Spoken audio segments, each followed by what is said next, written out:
नमस्कार दोस्तों। आजाद भारत के इतिहास में आज पहली बार ऐसा हुआ जब देश की सबसे बड़ी अदालत के सबसे बड़े जज के सामने एक मुख्यमंत्री अपने मुकदमे की पैरवी करने के लिए खुद खड़ी थी। भरी अदालत में दर्जनों वकीलों की मौजूदगी में उन्हें गौर से सुना जा रहा था। चीफ जस्टिस सूर्यकांत की बेंच के सामने जब पश्चिम बंगाल की मुख्यमंत्री ममता बनर्जी एसआईआर पर चुनाव आयोग के इरादों और मंसूबों की धज्जियां उड़ा रही थी, तो इतिहास में दर्ज हो रहा था कि कैसे एक मुख्यमंत्री को खुद सुप्रीम कोर्ट में आकर अपनी बात रखने को मजबूर होना पड़ा। काले कोर्ट में ममता बनर्जी की प्रतीकात्मक तस्वीर लगाकर यूपी के पूर्व मुख्यमंत्री अखिलेश यादव ने राहत इंदौरी का एक शेर लिखकर ट्वीट किया, जब जंग हो नाइंसाफी के खिलाफ, जब जंग हो नाइंसाफी के खिलाफ तो कभी कभी बदलना पड़ता है किरदार। कल से ही सबको पता था कि ममता बनर्जी अपना पक्ष रखने खुद सुप्रीम कोर्ट में पेश हो सकती है। वैसे उनके पास लॉ की डिग्री भी है, इसलिए सुप्रीम कोर्ट में आज हलचल बहुत ज्यादा थी। गलियारों में वकीलों की भीड़ थी, क्योंकि उनके लिए एक मुख्यमंत्री को इस तरह से अदालत में पेश होते देखने का यह पहला मौका था। आज दोपहर चीफ जस्टिस की बेंच में सुनवाई शुरू होने के बाद ममता बनर्जी कोर्ट रूम में दाखिल हुई। फिर उन्होंने चीफ जस्टिस से अपना पक्ष रखने की अनुमति मांगी। वैसे ममता बनर्जी के वकील श्याम दीवान, कपिल सिब्बल, चुनाव आयोग के वकील, बहुत सारे वकील पहले से मौजूद थे। ममता बनर्जी ने कहा, क्या मैं समझा सकती हूं, मैं उस राज्य से हूं, मैं यहां आपकी काइंडनेस की वजह से हूं, बेंच को मेरा सम्मान। उसके बाद ममता बनर्जी ने जो कहा वो बहुत अहम है। ममता बनर्जी ने कहा, समस्या यह है कि जब सारी प्रक्रिया पूरी हो जाती है तब भी हमें न्याय नहीं मिलता। ऐसा लगता है जैसे न्याय दरवाजे के पीछे रो रहा है।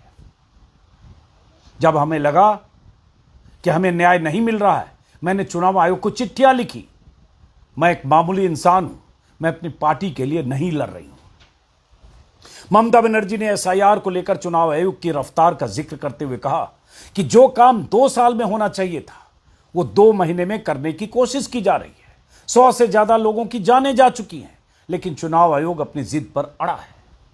चीफ जस्टिस की बेंच के सामने देश के दिग्गज वकीलों के बीच खड़ी मुख्यमंत्री ममता बनर्जी एसआईआर में हो रही गड़बड़ियों पर अपना पक्ष रखते हुए चुनाव आयोग के लिए बेहद आक्रामक नजर आ रही थी।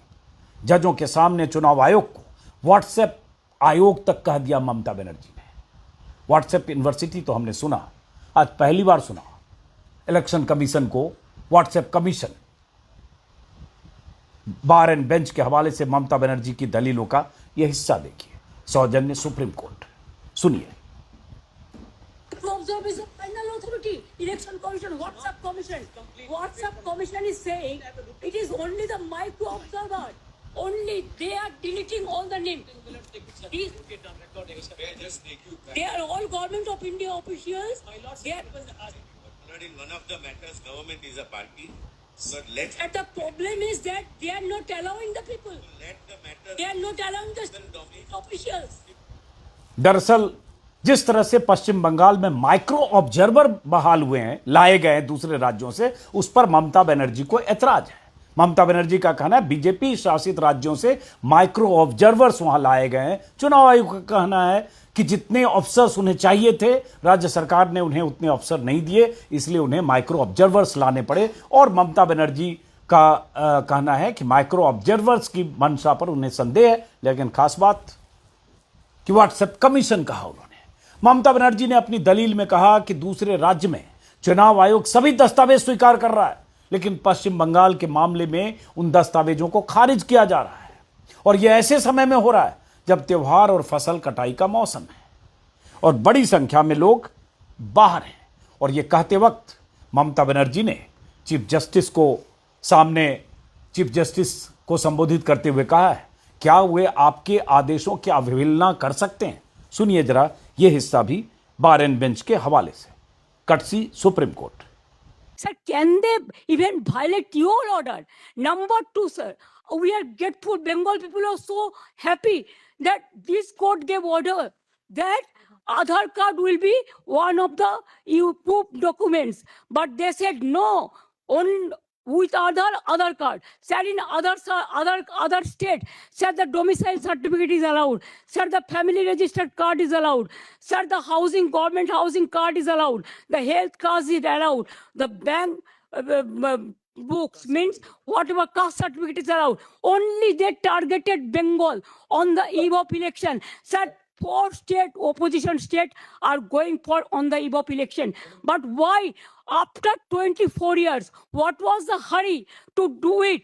What it takes 2 years, only within 3 months, even when the festival season is there, when the harvesting season is there, when people are not in a... Mamata Banerjee ने कुछ दस्तावेजों का जिक्र किया और खासतौर से आधार कार्ड का। जैसा कि आप जानते हैं कि बिहार में एसआईआर की प्रक्रिया के दौरान जो 11 दस्तावेजों की लिस्ट चुनाव आयोग ने बनाई थी एसआईआर के लिए, उसमें आधार कार्ड नहीं था। उस पर बहुत बवाल हुआ, कई याचिकाएं दायर की गई, सुप्रीम कोर्ट में कई तारीखों पर सुनवाई हुई, 8 या 9 तारीखों पर, और आखिरकार सुप्रीम कोर्ट ने कहा कि आधार कार्ड को 12वें दस्तावेज के तौर पर चुनाव आयोग की माने। और चुनाव आयोग बहुत आनाकानी के बाद, बहुत प्रतिवाद और विरोध के बाद मजबूरन इसके लिए तैयार हुआ। उस पर मैंने बहुत बार रिपोर्टिंग की, वीडियो बनाया, आप जानते होंगे शायद। लेकिन यहां कुछ उन दस्तावेजों का जिक्र भी किया ममता बनर्जी ने जो दूसरे राज्य में मान्य हैं, लेकिन यहां उसके अलावा कुछ और डॉक्यूमेंट मांगे जा रहे हैं। ममता बनर्जी का कहना है कि इंटेंशनल हो रहा है डिलीट करने के लिए अधिक से अधिक वोटर्स को। ममता बनर्जी ने कहा कि एसआईआर की प्रक्रिया वोटर्स को शामिल करने के लिए नहीं बल्कि हटाने के लिए हो रही है। ईआरओ और एईआरओ, ईआरओ होते हैं एसडीएम लेवल के अफसर और एईआरओ ब्लॉक लेवल के अफसर होते हैं। दरअसल एसडीएम को ईआरओ कहा जाता है, और जैसा कि मैंने कहा जो बीडीओ लेवल के होते हैं एईआरओ होते हैं, जिनकी बहुत अहमियत होती है एसआईआर में। ममता बनर्जी का कहना है कि एईआरओ और ईआरओ के रहते हुए माइक्रो ऑब्जर्वर नियुक्त किए गए हैं जो बीजेपी शासित राज्यों से, जो आपने पहले सुना, और ये लोग ईसी ऑफिस में बैठकर नाम काट रहे हैं। यहां तक कि बीएलओ को भी दरकिनार किया गया है। ममता बनर्जी की इस दलील पर चीफ जस्टिस ने कहा कि जरूरत पड़ी तो हम निर्देश देंगे कि हर नोटिस बीएलओ की अनुमति से ही जारी हो। हालांकि ममता बनर्जी के इन आरोपों पर चुनाव आयोग की तरफ से जवाब दिया गया कि राज्य सरकार ने पर्याप्त संख्या में क्लास 2 अधिकारी नहीं दिए हैं, इसलिए मजबूरन हमें ऑब्जर्वर लगाने पड़े। अब कुछ हिस्सा और जो ममता बनर्जी ने अपने यूट्यूब चैनल पर, टीएमसी के यूट्यूब चैनल पर है, उसके सौजन्य से, चूंकि देखना यह जरूरी है कि ममता बनर्जी क्या दलील दे रही थी और उनका पक्ष क्या था। Sir, what about they have only first phase 58 lakhs deleted? They didn't have any scope to appeal even Form 6. Number 2, the second phase 1 crore 30 lakhs. Only my request would be, whatever the system is maintaining the other state, they are only targeting Bengal. Only for Bengal they appointed these micro observers. Yes, for to bulldoze the West Bengal people.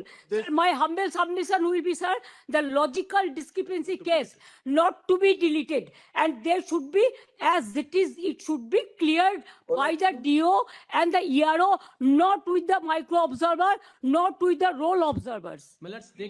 Mamata Banerjee का कहना है कि पश्चिम बंगाल के voters को bulldoze करने के लिए micro observers लगाए गए हैं, इसलिए जो डिलीशन की प्रक्रिया हो, एडिशन डिलीशन की जो भी प्रक्रिया, फाइनल प्रक्रिया हो, उसमें ईआरओ और जो डीईओ, डिस्ट्रिक्ट इलेक्शन ऑफिसर होते हैं, डीएम होते हैं, उनकी भूमिका होनी चाहिए, न कि माइक्रो ऑब्जर्वर्स की। और यही बहुत बड़ा सवाल है जो ममता बनर्जी लगातार उठा रही हैं, कल की प्रेस कॉन्फ्रेंस में भी, आज सुप्रीम कोर्ट में भी। और यही चुनाव आयोग की मंशा को यही कहकर ममता बनर्जी संदेह के घेरे में ला रही हैं।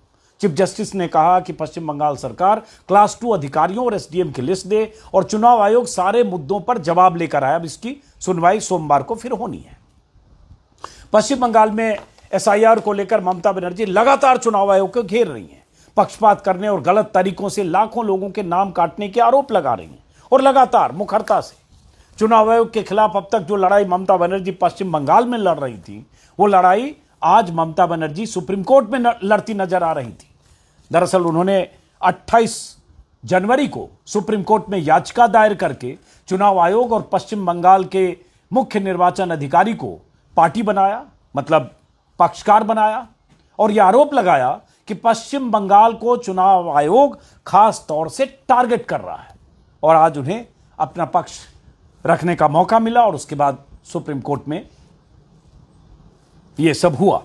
ममता बनर्जी की तरफ से जो एडवोकेट थे श्याम दीवान, उन्होंने कोर्ट में कहा कि फाइनल वोटर लिस्ट के लिए अब सिर्फ 11 दिन बचे हैं और यह प्रक्रिया 14 जनवरी तक पूरी होनी है, जबकि इस मामले की सुनवाई के लिए केवल 4 दिन का समय बचा है।